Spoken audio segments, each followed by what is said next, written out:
Bonjour à tous, bienvenue dans ce webinaire. L'idée, c'est qu'on passe 45 minutes ensemble. Donc, il y aura 30 minutes de présentation et puis après, à 11h30, 11h35 environ, on ouvrira les questions-réponses. Donc, pour ce faire, Teams propose soit les Q&A, donc le petit onglet que vous avez tout en haut, soit à travers les conversations. Donc, c'est comme vous le souhaitez, on jonglera entre les deux. Et voilà, donc si vous avez des questions, n'hésitez pas à les marquer pendant le webinaire, comme ça vous les oublierez pas et on y répondra à la fin. J'ai avec moi 2 personnes qui s'appellent toutes les 2 Olivier, donc ça va être assez pratique pour s'échanger la parole, mais on va y arriver. Et juste avant de les laisser parler, donc je vais me présenter. Donc pour ma part, je suis un des associés de Litid et je m'occupe du business chez Litid. Donc enchanté, bienvenue à tous et il y en a certains qui m'ont déjà sûrement vu en démo. Olivier Fantin, je te laisse te présenter et puis après, ça sera Olivier Emer qui nous présentera quelques slides et on repassera à toi, Olivier. Ok, bonjour à tous. Donc, je suis Olivier Fantin, et donc je travaille chez Orange Business et je suis en charge d'organiser la gestion des leads pour la France. Voilà, chez Orange Business. Bonjour à tous, enchanté, je suis Olivier Maire et je suis le président de l'ITSID. Je vais vous présenter donc quelques slides pour vous montrer notre approche et puis après on va passer très rapidement avec Olivier Fantin pour qu'il nous explique un peu toute l'expérience qu'il a eue avec la plateforme l'ITSID. Donc l'ITSID c'est une plateforme de logiciels qui est spécialisée dans le contenu personnalisé. Donc, je vais commencer par, par la problématique un peu globale que je suppose ça va résonner chez vous. C'est trois grandes choses qu'on voit depuis pas mal de temps maintenant, mais une, c'est le temps consacré par nos clients est assez faible pour les fournisseurs, hein. Ils vont beaucoup en ligne et, euh, et ils veulent rencontrer le fournisseur juste à la fin du cycle de vente. Donc ça, c'est une première donnée qui est importante et qui est une tendance depuis quelques années. Il y a une deuxième tendance à droite, c'est les acheteurs veulent de plus en plus avoir des interactions personnalisées avec vous. C'est une tendance qui est pareille, qui est depuis des années. Et puis la troisième tendance qui est aussi mûrie pas mal dans les groupes, c'est toutes les contraintes RGPD, de consentement, d'opt-in qui font que en matière de diffusion, en matière de rappeler les gens, que ce soit, quels que soient les modes de diffusion, voilà, c'est des contraintes qui sont importantes. Donc, nous, si tu peux y aller, Romain, nous, notre approche, c'est de donner une expérience, donc vous, à vos clients, qui ont trois grands piliers. La première, c'est que ce soit de top qualité en termes de rendu et en termes de contenu avec de la pertinence qui est très très forte. Pour vous montrer, il faut vous montrer que vous avez de l'expertise sur le sujet et la plus engageante possible et puis personnaliser au maximum l'interaction que vous allez avoir avec les clients pour pouvoir justement leur donner par rapport à leur sujet, par rapport à leur intérêt, par rapport à leur contexte, des réponses de personnalisation. Donc nous, sur notre approche, euh, on, on dit que pour personnaliser énormément les contenus, il faut avoir et restituer, il faut savoir avoir des données sur le client, sur la personne qui va interagir. Donc il va falloir commencer par lui demander et donc le questionner sur sa situation, sur sa problématique, collecter les informations. Donc c'est ce qu'on appelle dans le pouvoir du marketing de contenu, le donner pour recevoir. Donne-moi des informations, je vais pouvoir te restituer, tu vas pouvoir recevoir des informations de contenu personnalisé. Donc on est vraiment, nous, sur cette approche avec notre plateforme. Donc comment ça se matérialise, ce pouvoir du marketing de contenu? Donc, vous avez bien compris, on va faire entrer la personne dans une expérience de donne-moi des informations, via un questionnaire interactif qui est personnalisé et qui est en ligne. Et derrière, on va utiliser un moteur qui va permettre de prendre les réponses, donc ce questionnaire, aux questions, d'analyser et de générer de façon instantanée un rapport, un document qui est téléchargeable et qui est personnalisé en fonction des réponses. Donc c'est ce jeu de donne et tu vas recevoir, ça va permettre d'avoir une expérience engageante, de qualité, pertinente et le plus personnalisée possible. Donc on a défini avec nos clients, enfin c'est nos clients aussi qui dessinent un petit peu de tous les scénarios qui peuvent jouer avec cette plateforme-là. Mais vous voyez que vous pouvez, en fonction de vos objectifs, en fonction de où vous êtes dans le cycle de vente, réaliser plusieurs types de scénarios. Donc il y a des scénarios qui sont plus probants pour de la notoriété, d'autres sur la considération, sur la décision ou la rétention. Donc, nos clients, qu'est-ce qu'ils font? Ils peuvent réaliser, par exemple, tout à gauche pour la notoriété, des études comparatives avec des benchmarks où ils vont comparer les réponses des clients avec une étude que vous avez faite ou une étude d'un de vos partenaires. Vous pouvez réaliser aussi des brochures interactives, des quiz. Vous pouvez réaliser des évaluations, des diagnostics de vos clients pour leur donner des recommandations, pour leur donner des conseils. Vous pouvez réaliser des guides interactifs. Là encore, vous pouvez donner des roadmaps de où est-ce que vous en êtes et leur donner des étapes pour de conseils sur tel ou tel thème. On a des clients qui font des aides, des supports à la décision, des clients qui font des calculateurs de ROI ou de TCO, des gens qui font des propositions commerciales ou des devis en ligne, des configurateurs de produits sur notre plateforme et des gens qui utilisent aussi notre plateforme pour la fidélisation, la rétention avec des scénarios d'adoption. Voilà un petit peu tous les scénarios que vous pouvez réaliser. Donc, je vais passer la main à Olivier, mais juste pour faire la liaison. Voilà, donc Orange Business, dans tous ces scénarios-là que vous avez, ils ont réalisé plusieurs d'assets autour de la notoriété, autour de la considération, vraiment dans un but de génération de leads. Donc, vous allez voir des exemples, mais notamment sur des benchmarks, sur des diagnostics et sur des guides interactifs. Voilà, Olivier, je te laisse le soin de nous expliquer toute votre expérience d'Orange Business sur la plateforme Litsi. Merci Olivier, merci Romain de m'accueillir dans ce webinaire, et me donner l'opportunité de présenter ce que l'on a fait. Alors j'ai vu qu'il y avait aussi il y a quelques personnes d'Orange. Je vais peut-être commencer par présenter, par me présenter et présenter ce que fait Orange Business.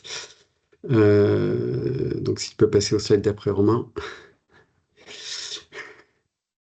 Donc Orange Business, donc c'est la division qui est dédiée aux entreprises du groupe Orange. Nos clients sont les 90% des entreprises françaises. Et en dehors de la France, on a bien sûr toutes les 3000 grandes entreprises, 1000 multinationales. Et en général, à l'étranger, c'est quand même des grandes marques qui opèrent à minima au niveau d'une région ou d'un continent.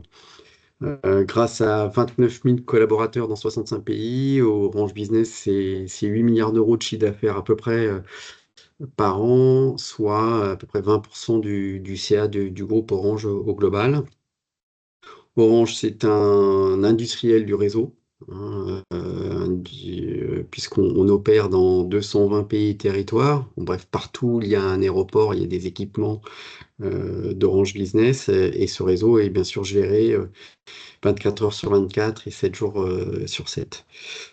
On fait partie des leaders mondiaux du réseau, tant pour la gestion que pour l'innovation. Et on est aussi un leader de la sécurité en Europe, au travers de la marque Orange Cyberdéfense.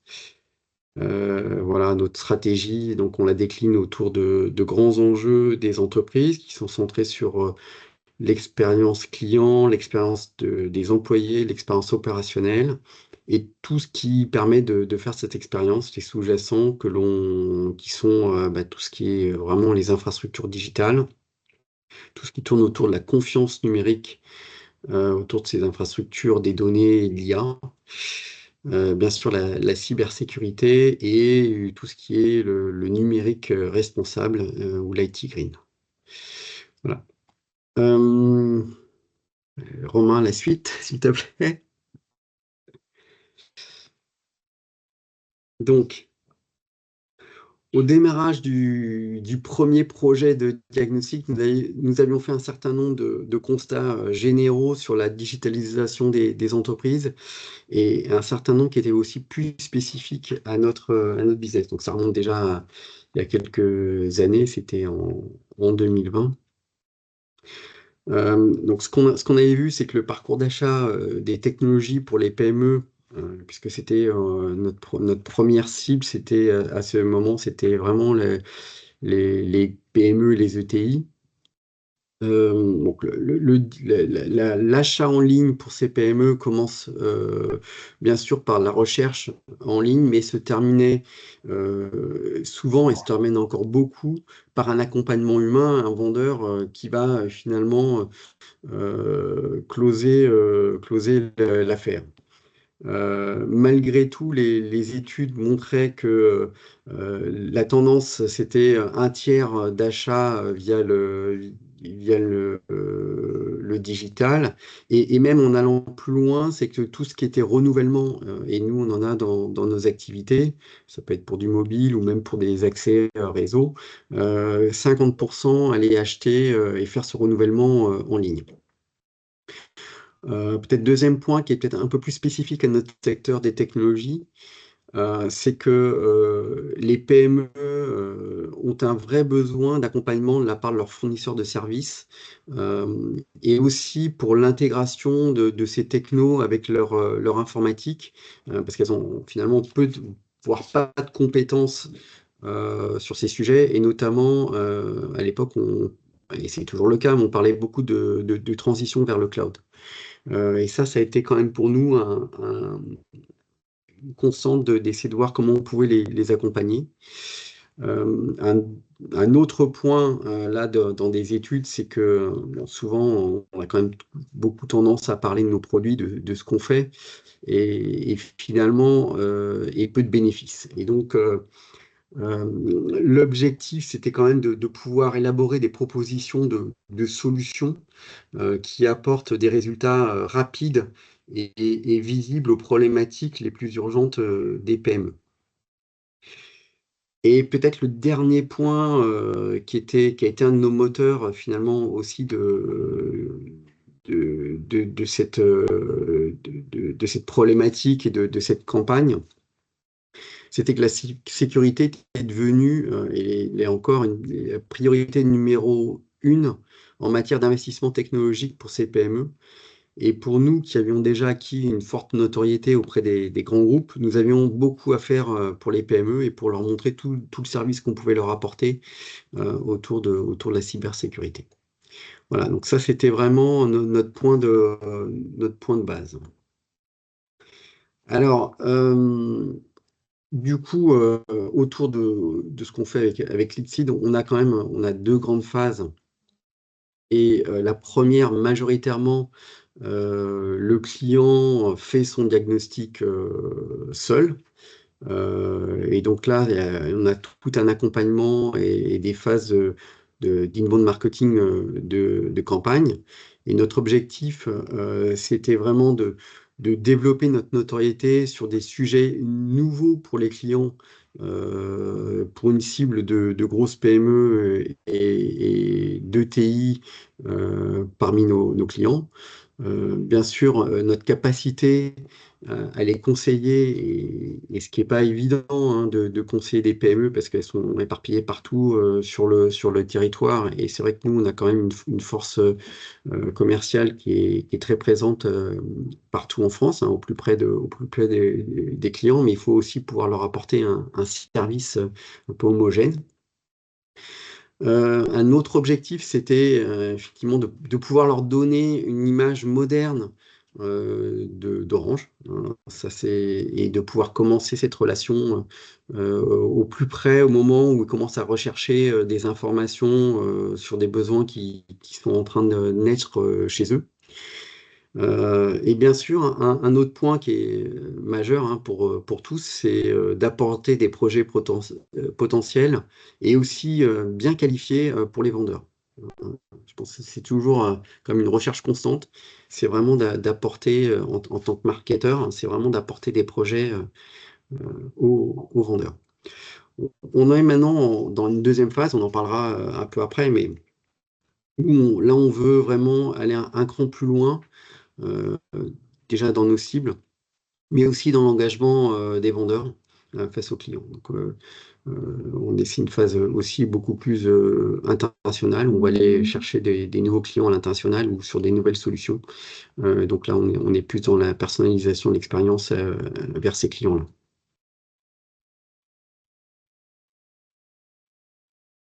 Alors, donc, dans cette première phase, nous avons démarré au travers d'une grosse campagne marketing qui visait à développer notre notoriété sur l'accompagnement des clients, que ce soit des PME, des grosses PME, des ETI, dans leur transformation vers le cloud, et sur toutes les dimensions technologiques. Bien sûr, l'IT, hein, qui est quand même la base du cloud, mais aussi tout ce qui est nécessaire à faire fonctionner ce cloud. Et il faut du réseau, et il faut aussi, bien sûr, de la sécurité. Donc,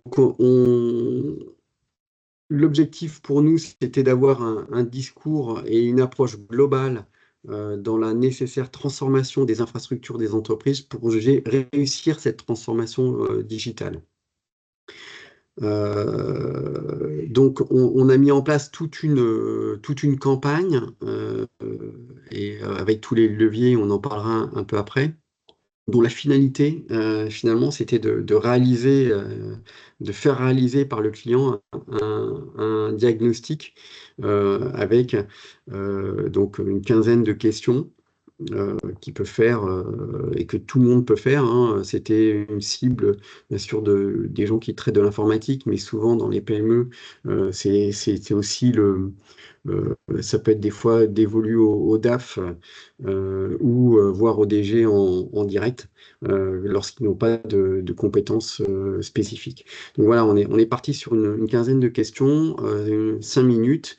Et le client, à la fin, ben, il reçoit finalement un rapport immédiatement. Et ça, c'est un peu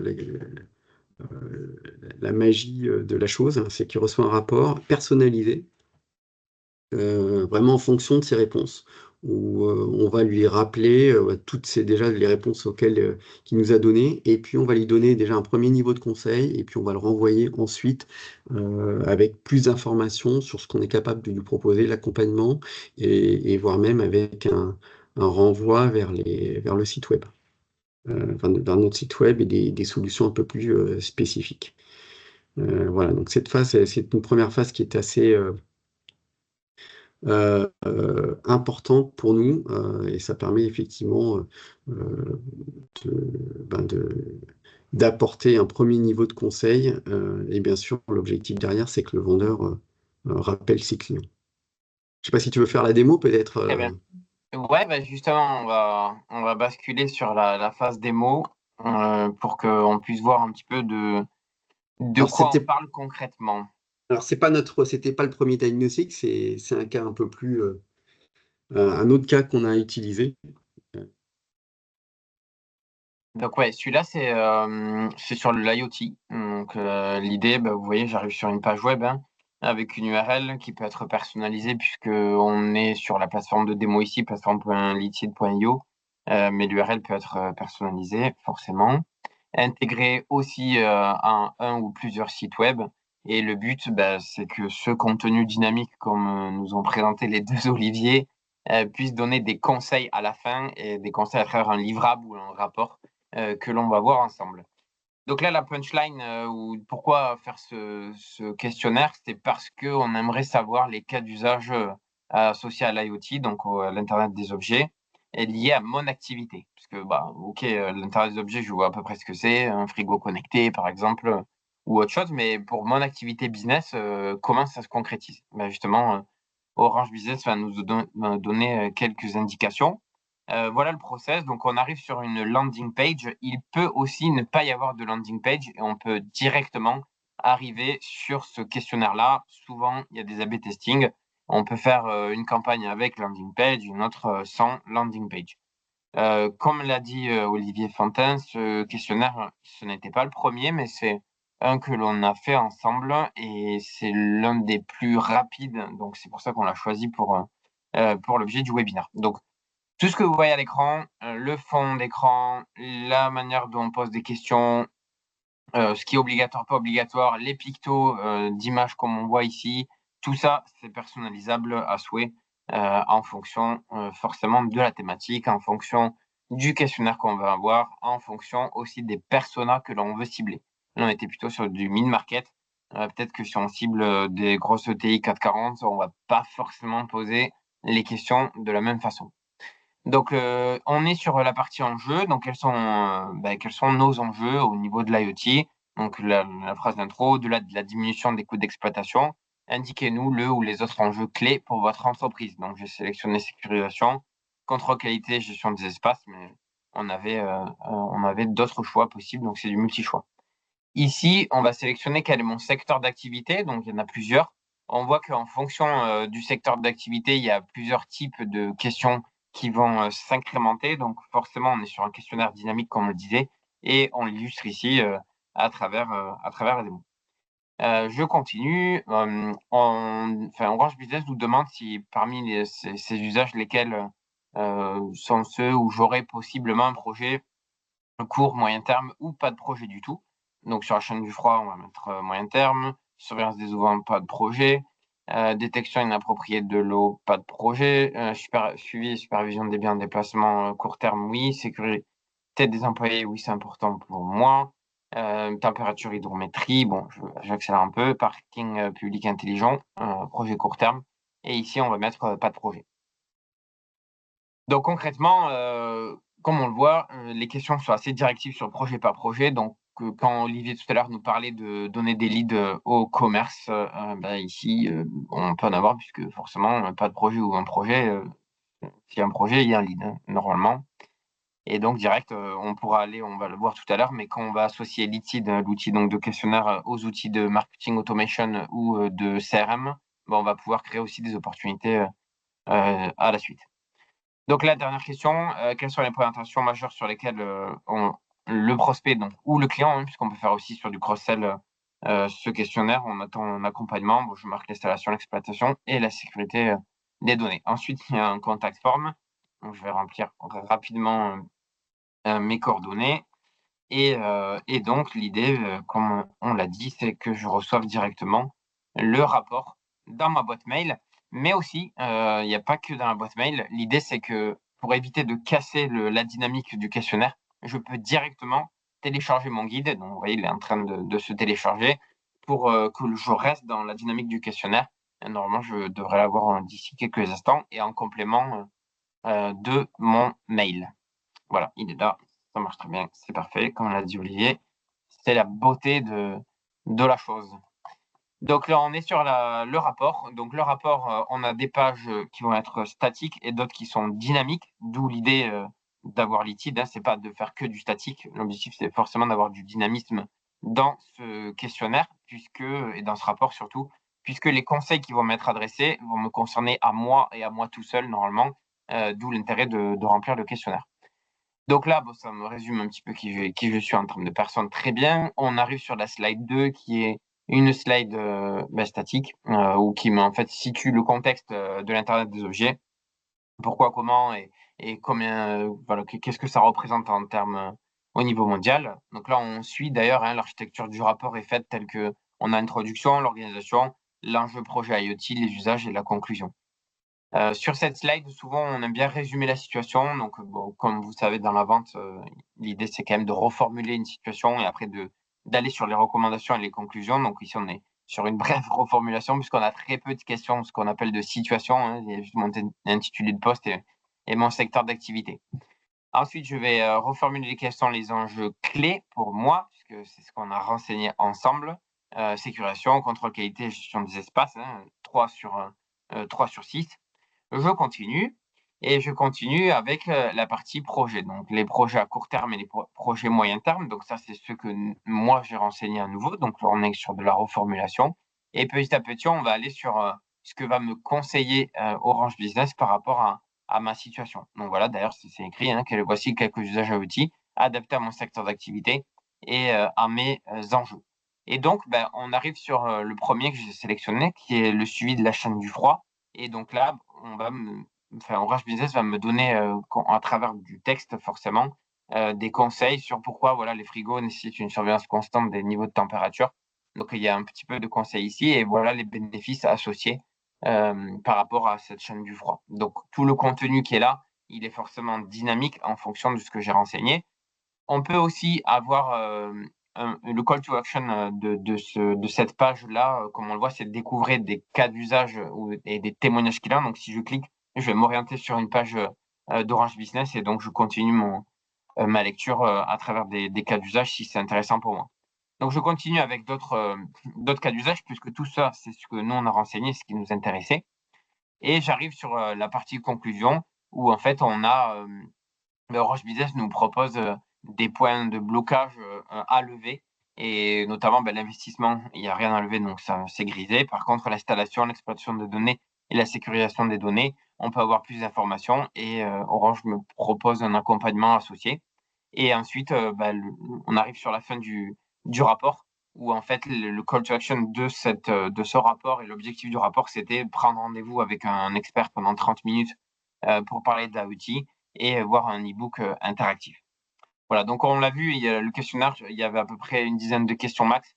Le contenu du rapport, c'est assez light, mais c'est assez directif dans le sens où ce qu'on a renseigné nous induit du contenu associé. Et puis après, on va le voir, Olivier va nous montrer qu'il y a eu pas mal d'autres rapports qui ont été faits sur d'autres thématiques plus ou moins complexes. Ça dépend de la thématique à nouveau, ça dépend du persona et ça dépend de ce qu'on veut donner aussi aux prospects ou aux clients. Il peut avoir plus ou moins de valeur, plus ou moins de contenu associé. Je te repasse la main, Olivier, en complément du diaporama. Ok, merci Romain.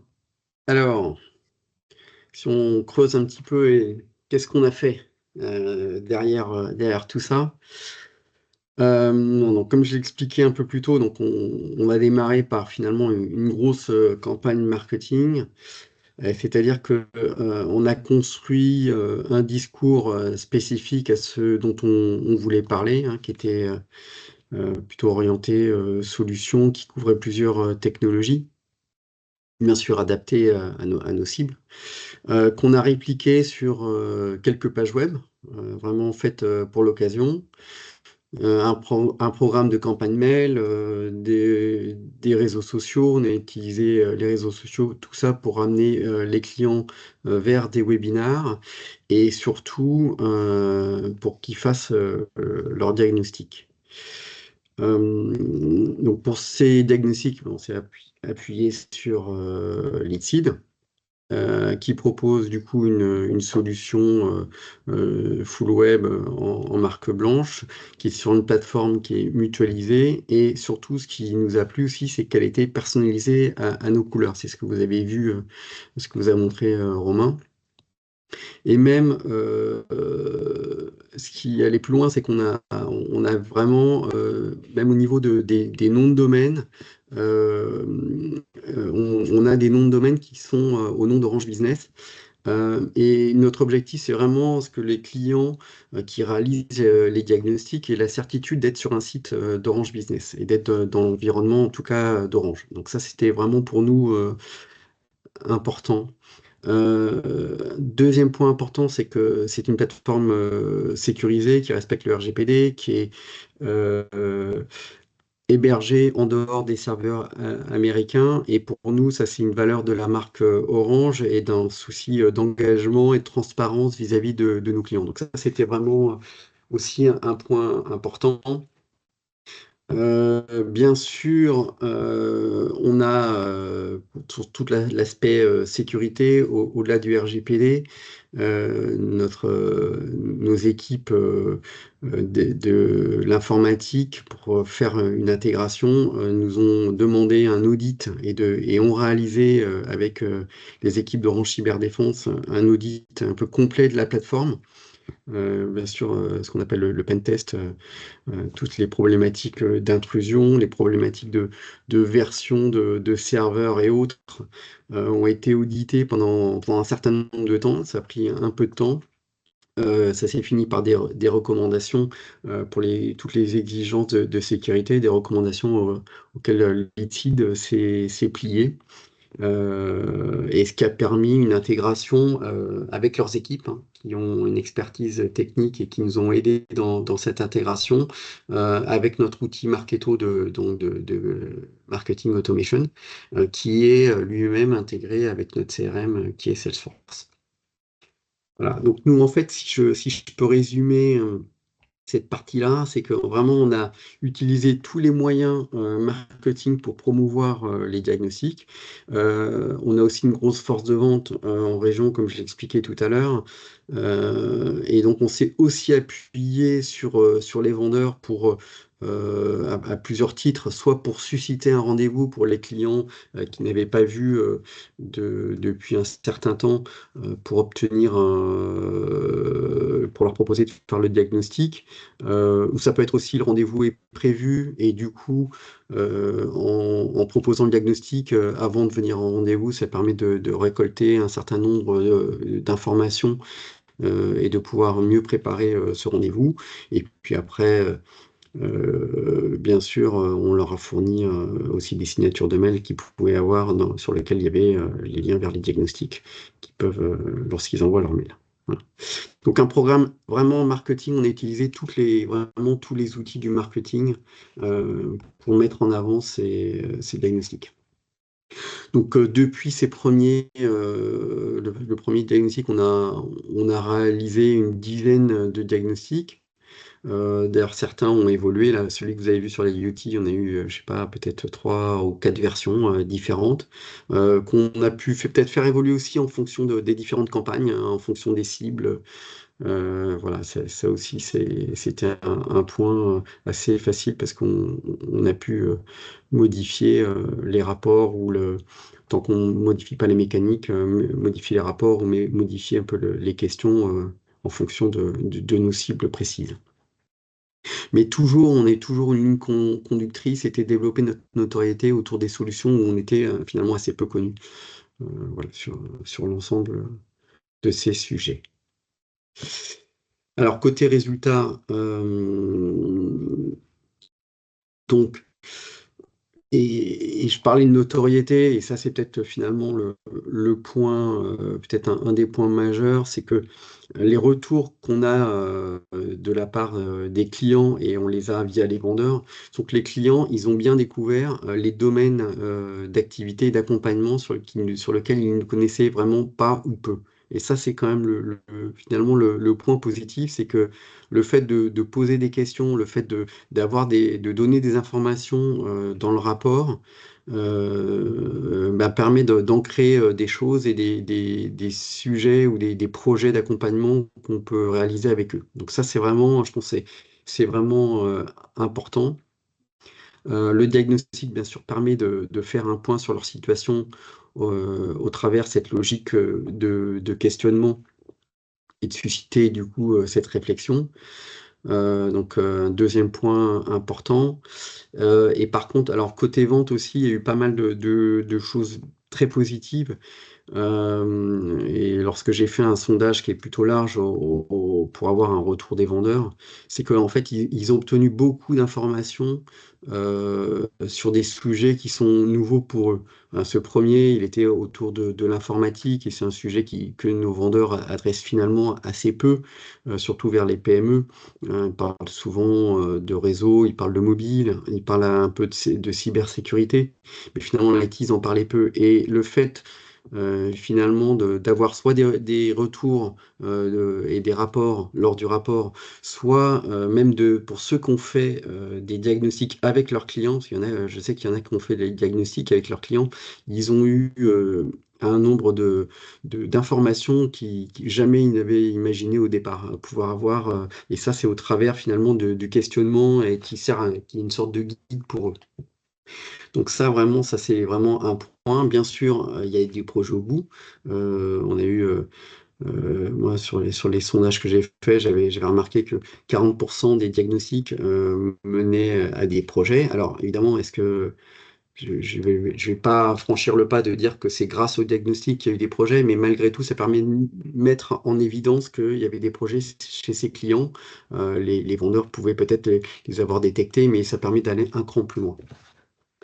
Mais bien sûr, effectivement, ça permet quand même de prioriser les efforts des vendeurs vers les clients qui répondent au diagnostic, et donc vers ceux qui ont des projets. Et ça aussi, c'est quand même plutôt très positif.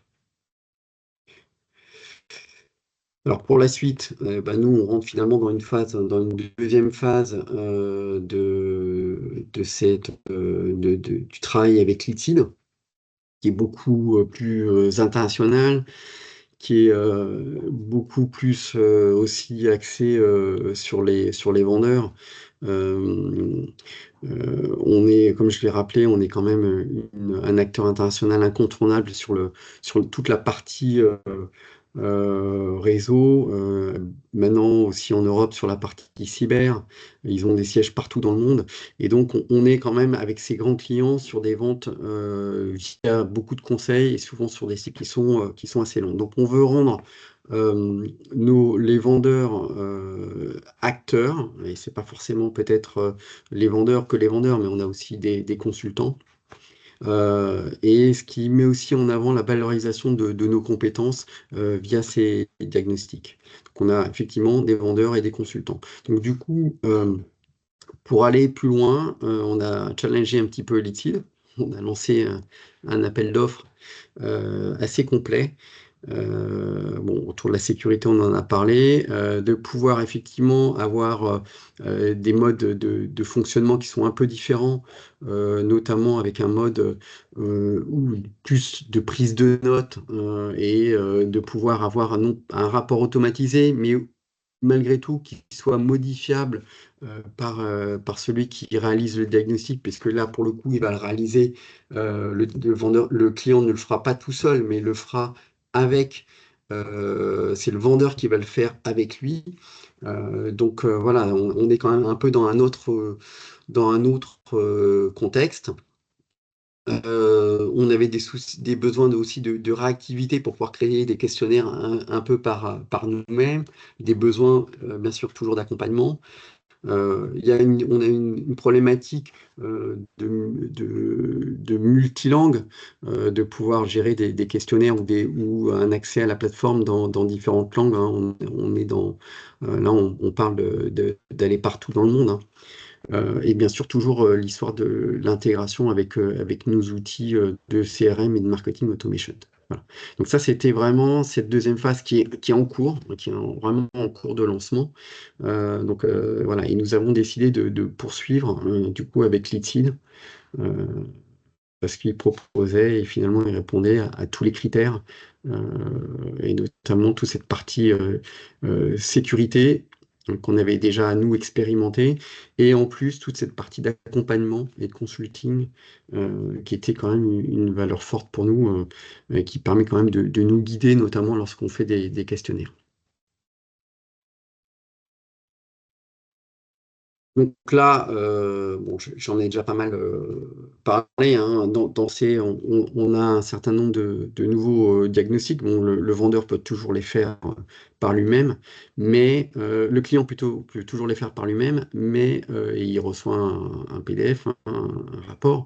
Mais là, pour le coup, on est vraiment dans une autre démarche, vraiment encore plus loin dans le conseil, puisqu'effectivement, le vendeur va réaliser le diagnostic assis à côté du client, va lui poser les questions, va pouvoir changer l'ordre des questions en fonction des retours, il va pouvoir prendre des notes directement dans l'outil, et il va pouvoir du coup à la fin envoyer peut-être directement un rapport au client, mais aussi récupérer un format PowerPoint qui va pouvoir agrémenter avant de envoyer une version finale en fonction vraiment du contexte. Peut-être, je sais pas, ça peut être des schémas, des diagrammes, des solutions différentes auxquelles il a pensé et qui n'étaient pas prévues initialement dans le rapport. Voilà, donc on va encore un peu plus loin dans la personnalisation pour être au plus proche des clients. Voilà, donc là, on a deux types de populations qui vont utiliser ces nouveaux diagnostics. Donc, on a bien sûr, on a des consultants, et là, on approfondit les propositions de valeur dont j'ai parlé au démarrage, et avec toute une partie autour de l'observabilité des systèmes d'information pour pouvoir mesurer et identifier des erreurs. Et puis, on a un deuxième type de diagnostic, plutôt là, qui va être réalisé par les vendeurs autour de l'intelligence artificielle et l'intelligence artificielle générative. Voilà. Peut-être un point important sur ce dernier, c'est que, et ça c'est un plus de l'outil, c'est qu'on peut positionner dans le rapport le client directement par rapport à des études ou par rapport aux autres répondants. Et ça, c'est plutôt bien parce que comme ça, le client dans le rapport, et ben, il peut voir où il en est par rapport à ses pairs ou par rapport à des concurrents ou par rapport à le même secteur d'activité. Voilà, et par rapport à certaines problématiques. Et ça, je trouve que c'est quand même un point qui est très positif de pouvoir, de pouvoir mesurer ça et de pouvoir donner cette valeur-là au client. C'est vraiment très très intéressant et ça permet de le positionner, de lui dire ben, non, t'es bien en avance ou t'es bien dans l'air du temps ou au contraire, bah, tu es en retard par rapport à ce que font tes compétiteurs.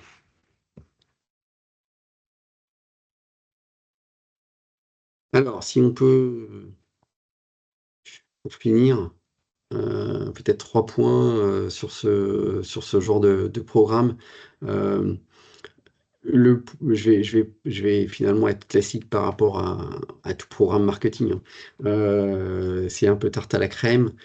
C'est l'alignement vente marketing qui est quand même le point essentiel. Et ça, on le répétera jamais assez. Mais ça, c'est pas lié à l'outil, mais c'est de manière un peu globale. Et il faut aussi que ce soit avoir des sponsors assez haut niveau dans l'entreprise pour aller au bout et pour faire en sorte que cet alignement fonctionne, hein. Ça, on le répétera jamais assez, mais c'est un point important. Bien sûr, l'animation, mais c'est toujours vrai dans le marketing vis-à-vis des ventes, c'est l'animation est clé, hein. Tout au long du programme, et tout au long des campagnes, et en amont, préparer, présenter aux vendeurs comment on va avoir besoin d'eux, ce qu'il faut faire, qu'est-ce qu'on attend d'eux après le diagnostic, selon le rappeler rapidement. Évidemment, tout ça, cette animation, elle est essentielle. Et puis, un dernier point, comme dans tout projet marketing, il faut apporter de la valeur et de la différenciation aux clients. Bien sûr, dans les messages, le contenu qu'on va réaliser, il faut que dans la présentation, il faut que tout ça, ça soit léché, on va dire. Alors nous, on a la chance, on a une marque forte qui impose un certain style et qui permet et qui a des valeurs fortes. Donc ça, c'est important.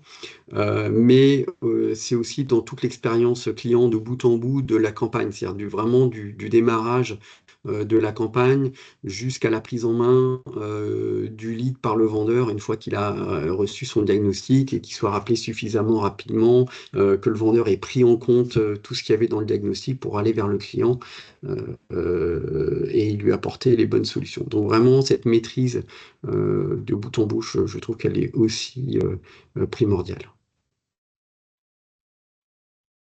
Super, ben, merci beaucoup Olivier. Une petite slide sur nos références et on va ouvrir les questions. S'il y a des questions, n'hésitez pas, soit dans la partie conversation du chat, soit dans le Q&A de Teams.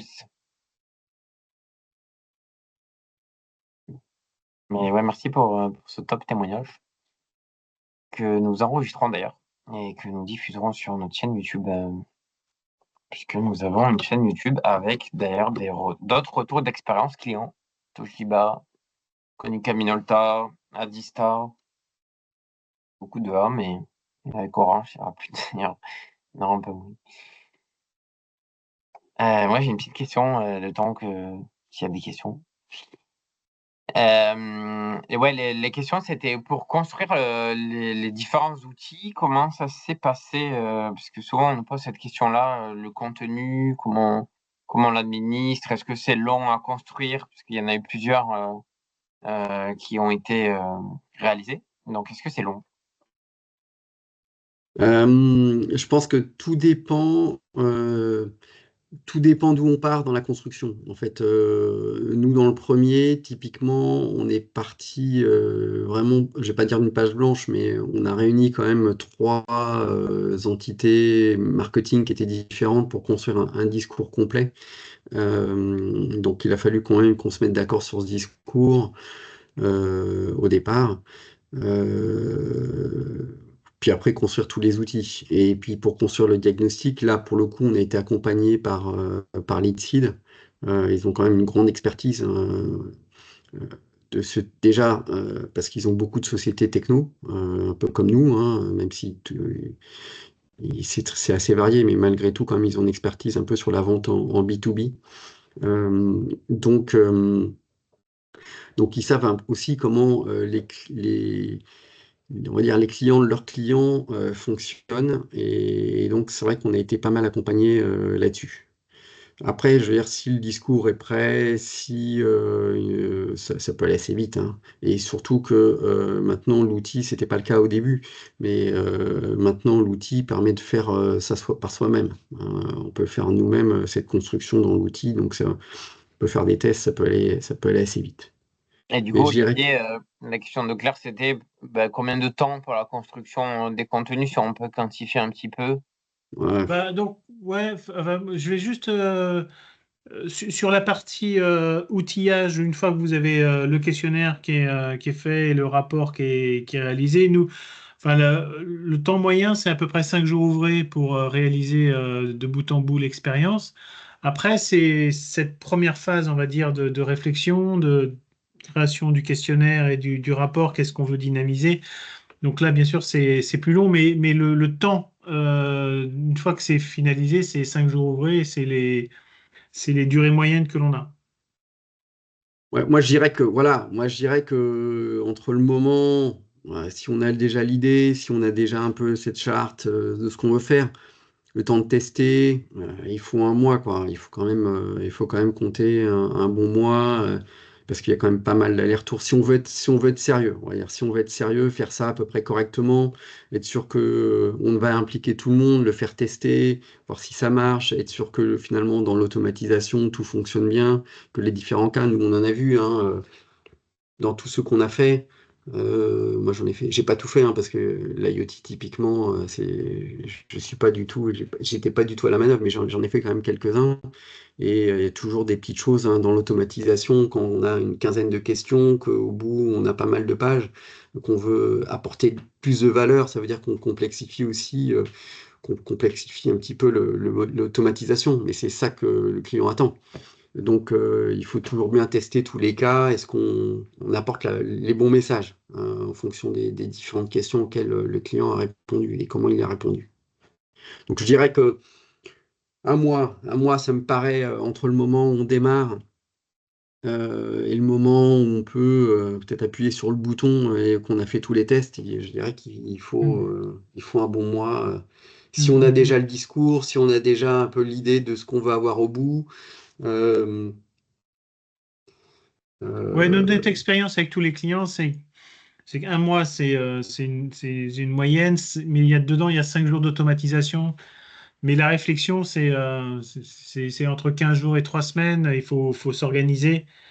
Mais voilà, une fois que vous avez décidé et que c'est pas en production, voilà, il y a à peu près 4 semaines. Mais dans ces 4 semaines, il y a une semaine d'automatisation. Vous pouvez faire ça tout seul ou vous pouvez nous demander un accompagnement. Ok, merci à tous les deux. Une autre question peut-être, c'est sur l'intégration avec les outils du type Marketo ou autres, hein, HubSpot, etc. C'est quoi qui remonte dans ces outils-là? Qu'est-ce qu'il y a comme info que vous remontez dans Marketo? Alors, nous, dans Marketo, en fait, ce qu'il faut savoir, c'est que le rapport est envoyé par Marketo. C'est-à-dire qu'en fait, lorsque la personne, elle rentre ses informations à la fin, finalement, c'est comme si il téléchargeait un document sur notre site web en direct. Donc, il va envoyer vraiment toutes les informations, nom, prénom, entreprise, fonction, adresse email, etc. Et c'est comme si finalement c'était un formulaire de contact qui était rempli. Et donc, et on récupère par contre l'adresse du rapport pour pouvoir le donner au vendeur. Et nous, ce qu'on fait, c'est que derrière, donc le rapport, c'est Marketo qui l'envoie, et en même temps, on va envoyer un email au vendeur pour que avec le lien du rapport pour lui demander de rappeler le client assez rapidement. Juste D'accord. pour compléter, au niveau lead seed, on est capable de mapper toutes les réponses du client à votre système, que ce soit Marketo, ou HubSpot, ou Zapier, ou d'autres. En fait, c'était le PO pour info. Une question, merci dans le chat de Laure. Quels sont les retours de la force de vente sur ces outils? Et ensuite, quel est le niveau d'appropriation? Alors, pour ceux qui y vont vraiment et qui sont, ce que j'ai déjà dit, qui sont vraiment dans cette démarche-là, qui sont à la recherche de nouveaux projets avec leurs clients et autres, bah, et qui sont pas à l'aise finalement sur ces sujets qui sont souvent des sujets de recherche de notoriété, donc qui sont des fois pas souvent à l'aise pour poser les bonnes questions. Ça leur permet d'avoir quand même un guide, un peu un guide interactif, poser les bonnes questions et obtenir des réponses. Et donc en fait, pour ceux qui jouent vraiment ce jeu-là, c'est très très riche en fait. Ils reçoivent plein d'informations, ça leur permet aussi de rebondir quand ils le font avec le client, ça leur permet de rebondir peut-être sur d'autres questions complémentaires. Le client livrait évidemment des informations vraiment beaucoup plus approfondies que ce qu'il y avait au travers du rapport. Pour ceux qui reçoivent le rapport sans avoir fait avec le client, pour eux, c'est quand même aussi intéressant parce qu'en amont d'un rendez-vous, ils ont déjà des orientations sur les sujets du moment du client. Donc, ils peuvent préparer ce rendez-vous avec un expert. Ils peuvent éventuellement convier un expert à leur rendez-vous. Donc, voilà, c'est quand même aussi, de ce point de vue-là, c'est aussi très, très riche. Bien sûr, ouais, il faut quand même que c'est toujours pareil, hein, c'est de l'animation, c'est de l'animation vente marketing, un peu en continu tout au long du programme, tout au long de la campagne, mais ça, je veux dire, ça c'est classique, on va dire, à toute bonne campagne marketing. Ok, merci. Et vous les avez formés, les commerciaux? Il y a eu une formation sur le rapport, par exemple? Alors moi, Ou sur les rapports? je suis beaucoup passé j'ai fait pas mal de réunions d'équipe de vente pour leur présenter l'outil, présenter ce qu'on attendait d'eux, pour qu'ils prennent en main le rapport. Voilà. Et l'autre chose, en complément, ça concerne peut-être pas Olivier sur le sujet, c'est que c'est un outil puissant de formation. C'est-à-dire que pour les nouveaux venus qui connaissent pas bien encore le catalogue de solutions, le portfolio, les pratiques, etc. C'est un très bon guide de discussion.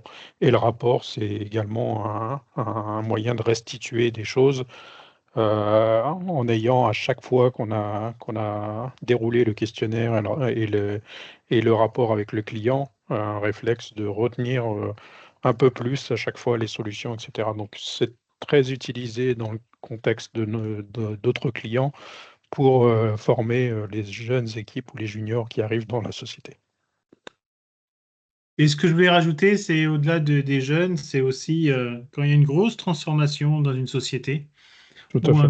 ou un gros sujet. Alors, grosse transformation, c'est on passe d'un business assez transactionnel à un business beaucoup de valeur. Donc on a le cas de Konica Minolta qui, par exemple, a utilisé et ils sont passés d'imprimante à solutions de valeur, dématérialisation. IT, etc. IT, etc. Donc bon, là, il y a une grosse transformation de leur équipe de vente. Et puis le troisième sujet, c'est quand vous avez un gros sujet, un gros nouveau sujet. Là, en l'occurrence, avec Orange, ce que Olivier Fantin vous a expliqué, c'est que il y avait un gros sujet sur le GenAI, hein, et c'est un sujet aussi de transformation de la société et des vendeurs pour aller pousser des sujets de GenAI qui sont pas dans leurs habitudes. Donc voilà, c'est pour ça que ils utilisent ce type de méthodologie. Ça marche. Merci à tous. Pour finir, il y aura cette petite slide avec 2 QR codes. Il y a à gauche notre exemple diagnostic de maturité de comment gérer la data par Orange Business. Voilà, si vous scannez, vous allez arriver sur le lien et vous pouvez le dérouler hein, vous-même. Vous verrez depuis votre téléphone aussi, vous verrez que c'est responsive et ça vous permettra d'avoir un autre exemple que celui de l'IoT. Celui à droite, c'est plus celui que nous, on a fait Litid pour nous-mêmes, puisque c'est bien de proposer un outil, mais c'est aussi bien de l'utiliser pour nos propres besoins. Et à savoir, vu qu'il y a multiples scénarios, comme on l'a vu, ça peut être un outil d'assessment maturité, ça peut être un benchmark, ça peut être un calculateur de prix, un devis en ligne. Bref, Litid, c'est questions, réponses et livrable à la fin. On peut avoir multiples usages. Voilà, si vous scannez celui-là et vous le faites, vous verrez qu'il peut avoir différents autres usages et donc ça aide à choisir, quel serait le meilleur ou les meilleurs, usages et scénarios, pour vous-même. Voilà, il est temps de finir ce webinaire, quasiment midi, donc on est dans les temps. Merci aux 2 Olivier, merci à Mohamed qui est donc le chef produit, chez Litid pour l'ensemble des réponses et surtout merci à vous pour votre présence. Voilà, si vous avez besoin de plus d'infos, n'hésitez pas. Donc voilà, en quelques phrases, en quelques mots, pour résumer, Leadseed, c'est un outil, qui peut être un outil de lead gen, mais aussi un outil, d'aide à la vente pour les commerciaux. L'idée, c'est de pousser du contenu personnalisé, d'avoir une approche personnalisée et à valeur puisque, chaque personne, est normalement unique, donc l'approche doit être a priori unique pour chaque personne et chacun d'entre nous.